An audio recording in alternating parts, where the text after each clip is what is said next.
What's up? I'm Tyler. And I'm Dakota. And this is the Bourbon and Business Podcast, where we interview successful businessmen and women to let you in on why success doesn't have a single formula to follow. We also have a little bourbon tasting along the way, because why not? Why not? So guys, please enjoy this episode and let us know your thoughts at Bourbon and Business Podcast on Instagram.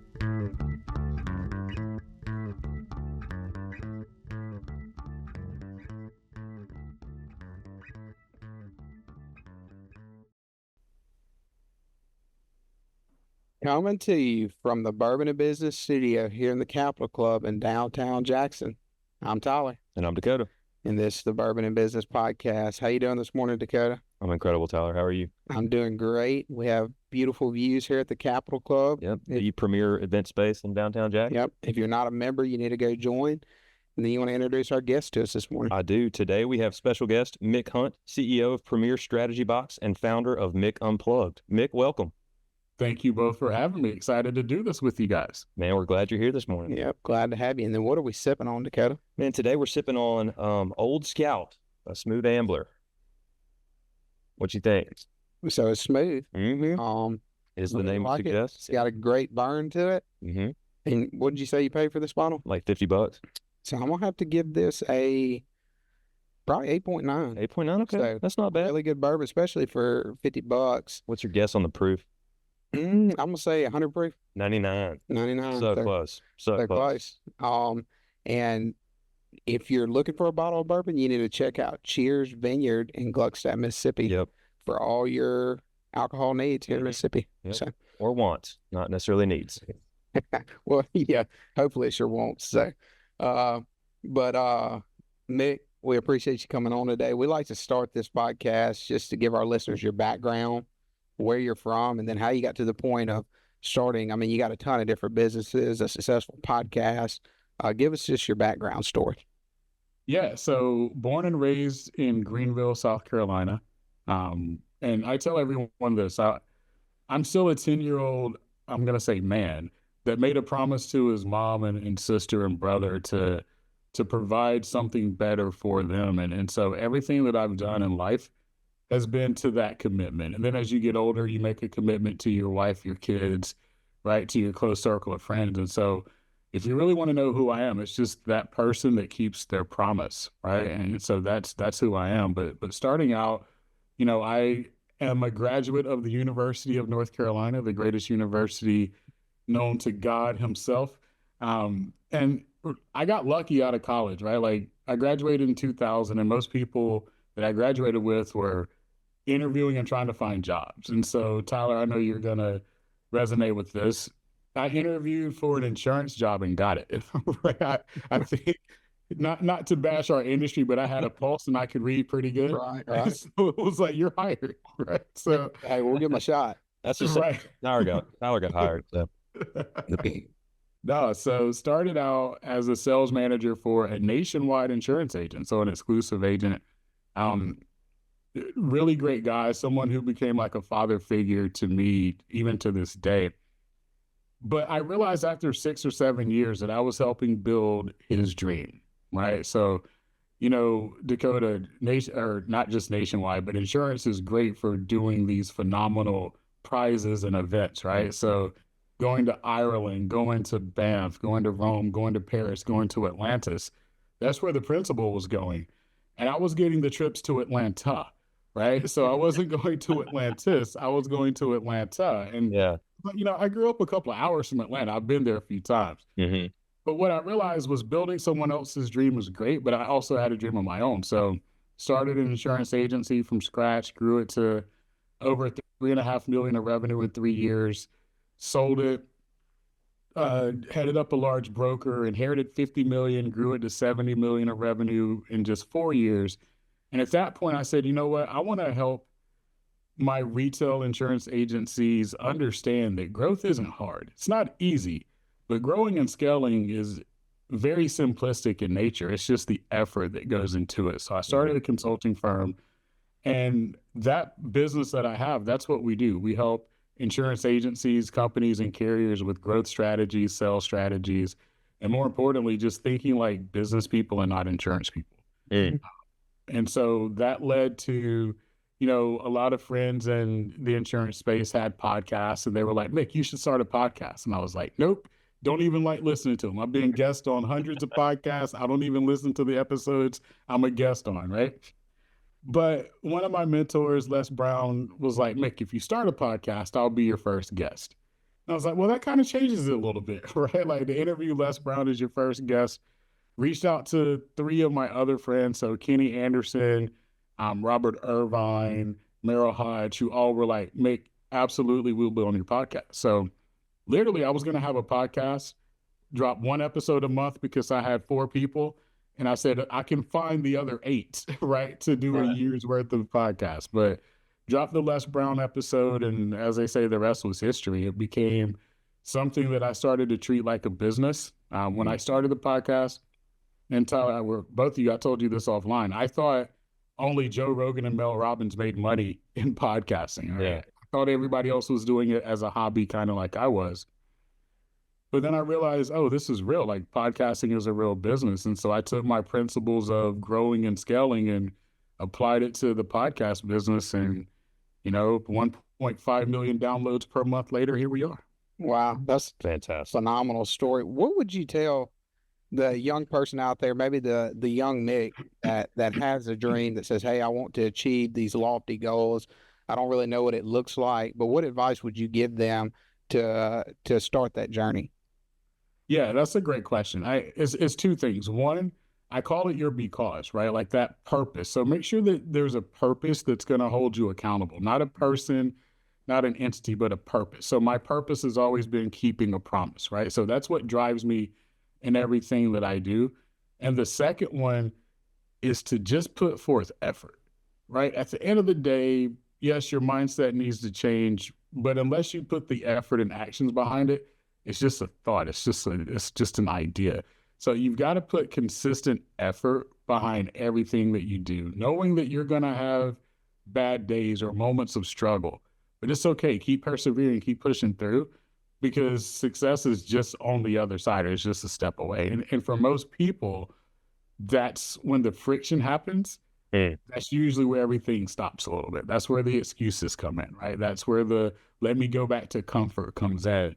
So just be persistent, consistent, and push through. Yeah. And it's, one thing, that's, I guess, been big for me is that dream that you have that that you can achieve it. Obviously the hard work that you're going to have to put in to get there. But when I started in insurance, it's funny that Les Brown's kind of come full circle here.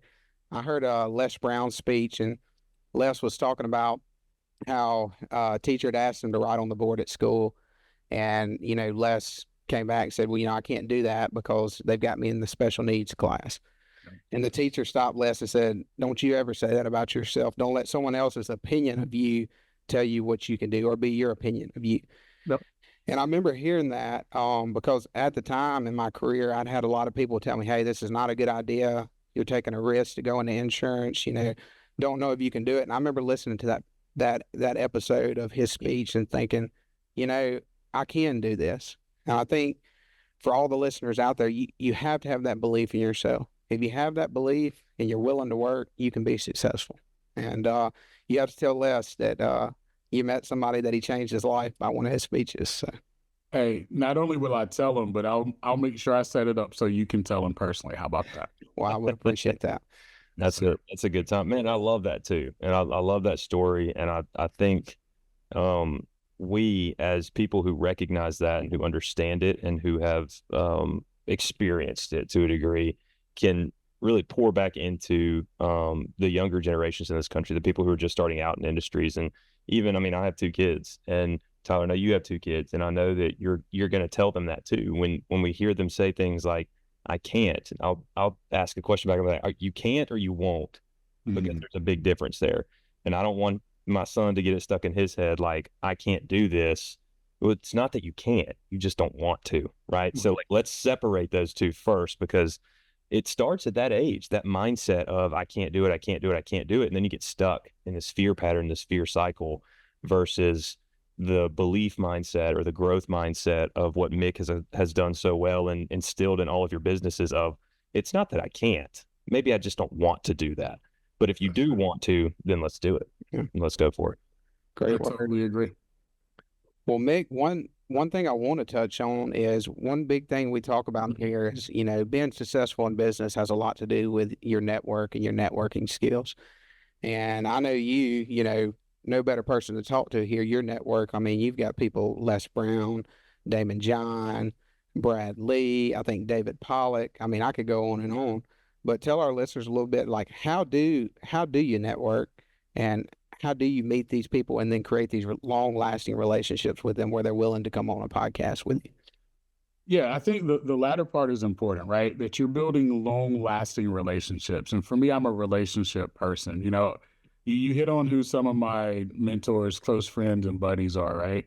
And we could add to that list. But here's what's crazy. You don't really see me taking selfies with those folks, right? You don't see a lot of public images. I mean, you could probably search and find them if you wanted to, but you don't see me posting them unless someone else took the photo. Because here's why. If I could give everybody one piece of advice, it's this.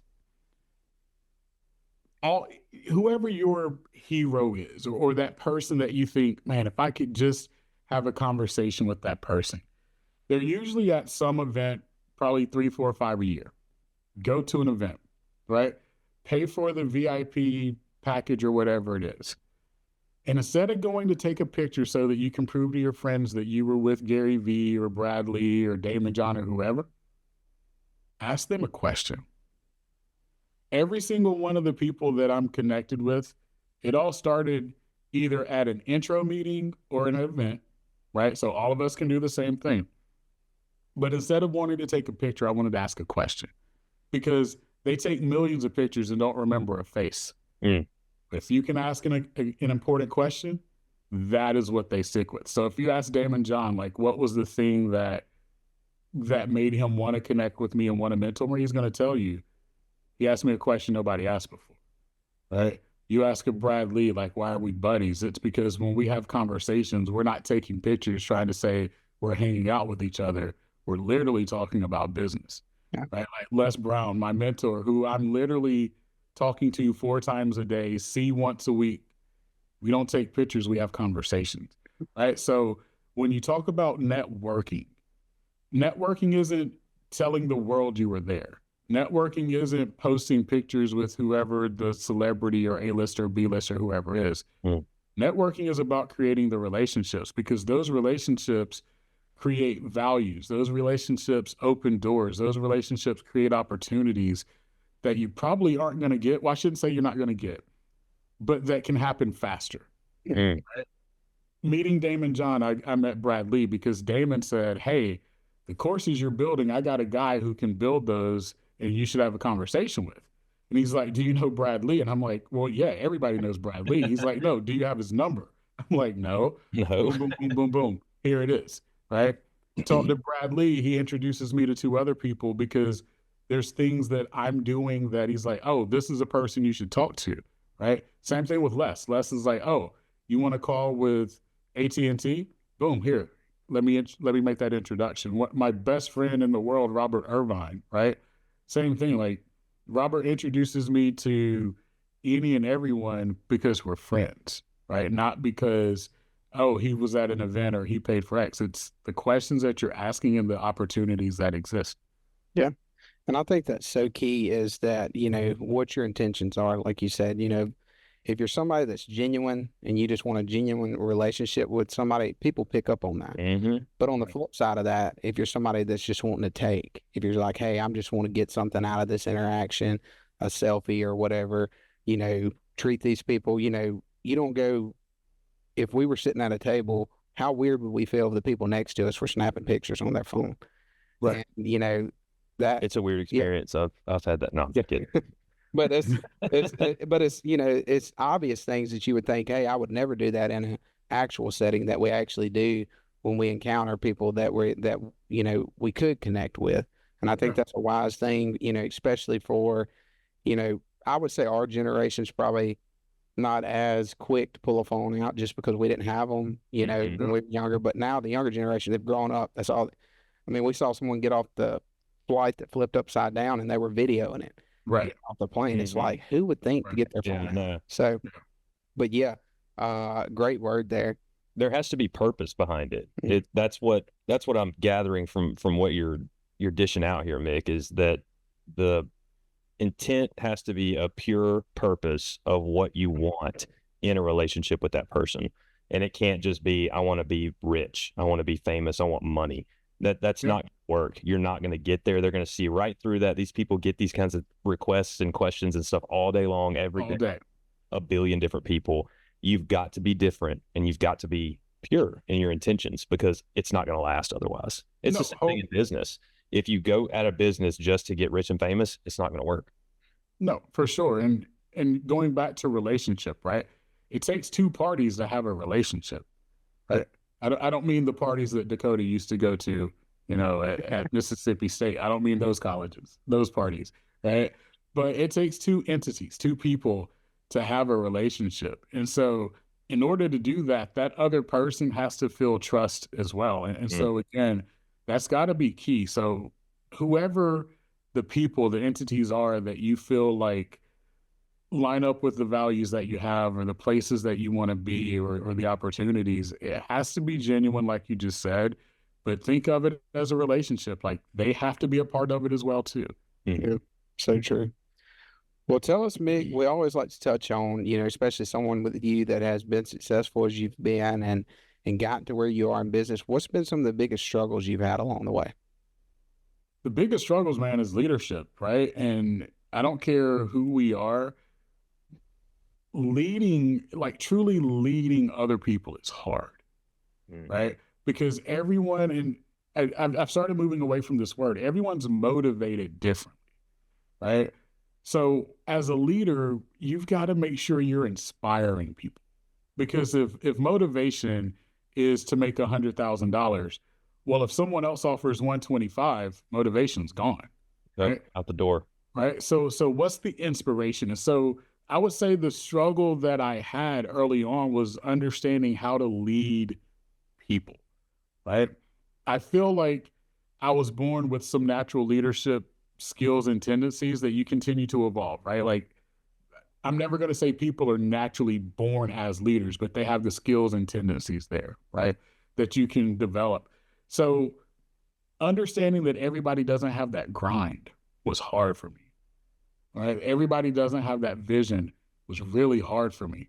But then I had to slowly start to understand, like, that's why you're the leader. That's why your job is to put the pieces in place and to help people thrive where they thrive.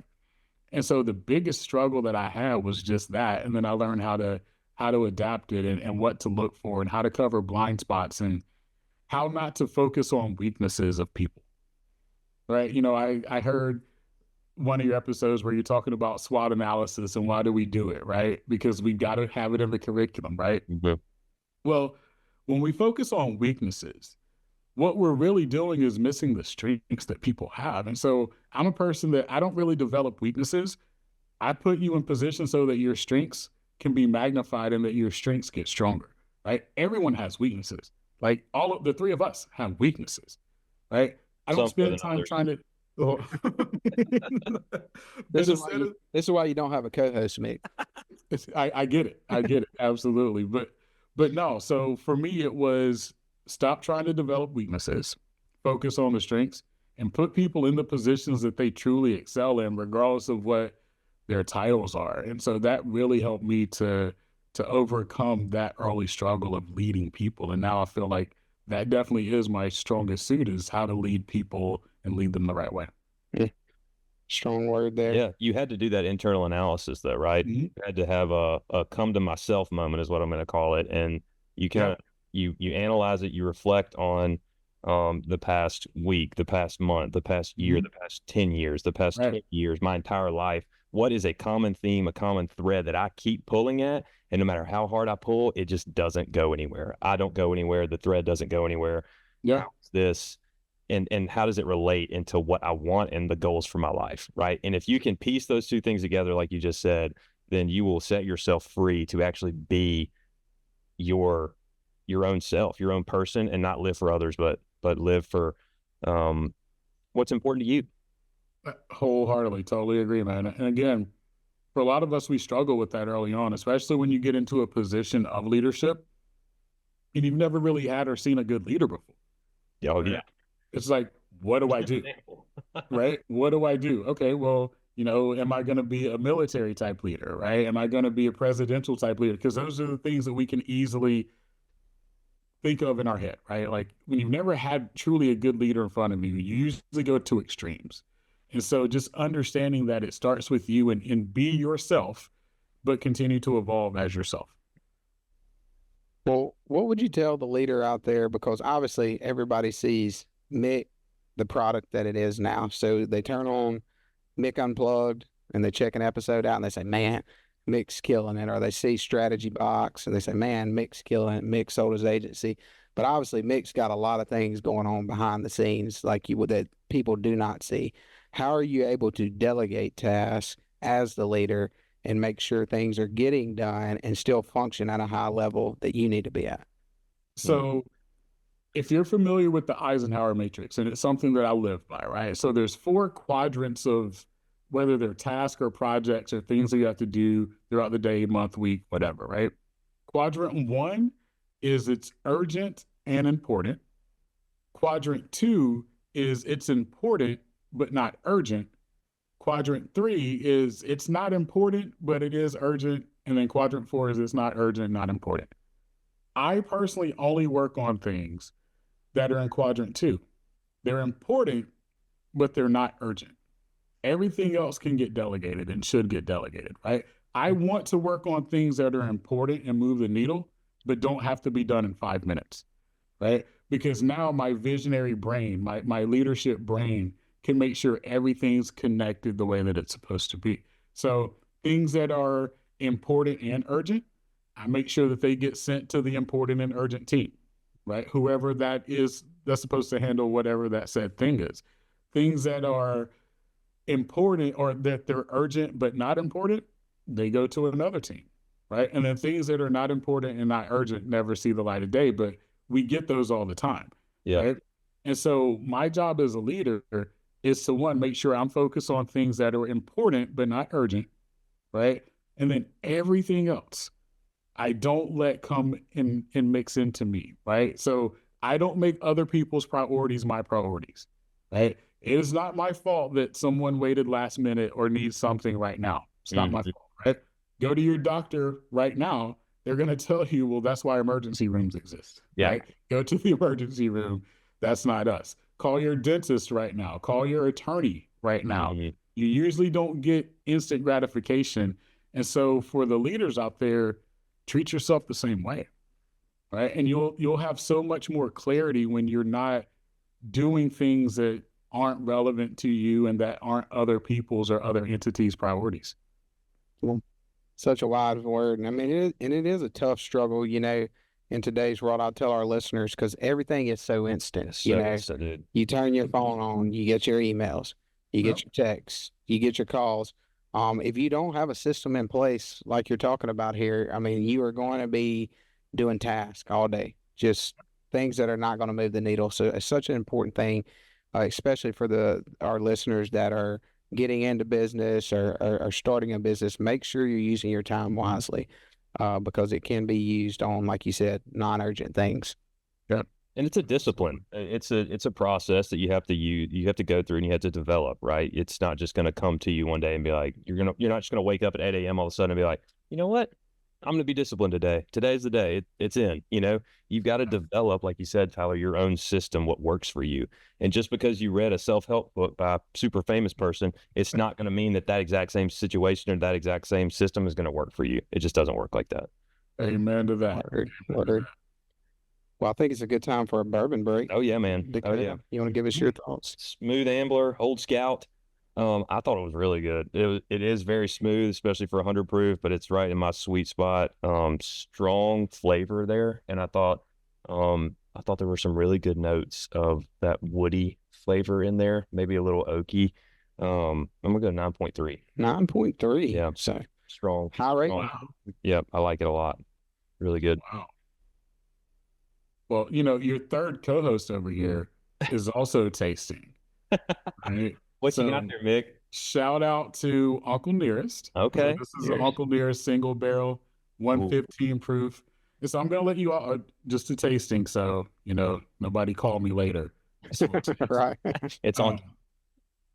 So, you know, years ago when I started drinking bourbon, I always either had to add water droplets or put it on ice, right? Unlike most people, the higher the proof, the more neat I actually want it, right? Like a lot of Yeah. people, they'll temper it down. Like I temper the lower. So if it's like a 93 or lower, I actually temper that. But the 115s, like this one, neat all the way. Yeah. You want to feel the burn, huh? Yeah. So, Absolutely. Well, if you can stomach the burn, there is a ton of flavor in a higher proof. It's just it'll explode in your mouth. It's fantastic, but you've got to be able to handle that heat. And if you can't, all you're going to feel is, I did not enjoy that. Right. Well, and the key is to taste it. The higher the proof, also, the less you actually need to absorb, right? Yes. So Yes. it's like just put some on your palate and then let it do its thing. You're sipping. well, and there's so many things that go into it that we've learned Yeah. since doing this, smelling it before, smelling it properly before you taste it. Yep. Thinking about flavors, that's going to bring Higher flavors. proofs get smelled differently. So- I had no idea, but they do, because Yep. your olfactory sensors are so sensitive in your nose there. So it's crazy. Very complex. Well, we're going to get your rating on that here at the end, Mick. But one thing I wanted to touch on, there's a leadership framework that you have that is called the Mick Factor. Yep. Tell our listeners a little bit about that and where it came from. Yeah. So, Les Brown, the greatest speaker that our generation, that our nation has ever seen, in my opinion, right? Was like, Mick, there's something about you that makes you different. Like, talk to me about your journey. So, we were going deep into my story. And he's like, you've got the Mick Factor. And I said, oh, Les, I'm taking that. And so Yeah. we took the trademarked immediately. exactly. And the beauty is, so it's the initials of my name, MICK. And we talk about what it embodies at the different stages of your life. So whether it's leadership, and we've got a leadership framework. If it's internal motivation and inspiration, we've got a framework for that. And I do one with speakers and branding where it's a different acronym there. But I will tell you that to get to where I am, the person that I am, there were 4 things that I did. And so the first one is, the first M is, I made up my mind that I was going to be different. I really did say, there's a better way, there's a better life, there's better situations. And so I say, for everything, the first thing that you really need to do is make up your mind, right? And if you can make up your mind, you're going to do something, it can happen. And then the I is impact. Whatever you're going to do, make sure that there's an impact that's there. We talked about the C a lot, consistency. So just make sure that you're being consistent in what you do. And my favorite one, the K, is keep going, right? So no matter what, just keep going. So make up your mind that you're going to do it to make an impact, be consistent, and no matter what, keep going. Such a great word. Yeah. Well, Mick, we appreciate you coming on today. It's been phenomenal. We could probably talk to you for another 2 hours. Yeah, easily. To stay consistent for our listeners, we'll cut it off at 30. Yeah. But one, give us your thoughts on the Uncle Nearest that you're sipping on there. So Uncle Nearest, very bold. This one definitely gives you that oak kick. And because Fawn Weaver, the CEO, is a good friend of mine, this one gets a 10 out of 10. If Fawn were not a good friend, it'd get a 10 out of 10. So fantastic. Definitely a good one. Yeah. And we'll land at a 9.1 Sounds on good. what we're sipping on today. And then tell our listeners, how can they get in touch with you, find you on social media? Yeah, LinkedIn at Mick Hunt, Instagram, Mick Unplugged, and then Mick Hunt Official is the website. Perfect. Wonderful. And to all our listeners, however you stream this, give us a rating and follow us on social media, and we will see you next week. Hope you guys enjoyed this episode. If you have any feedback or would like to be featured, reach out to us at bourbonandbusinesspodcast@gmail.com. Or find us on Instagram at Bourbon and Business Podcast. Thanks again for listening. Follow us for more content and info on the next episode.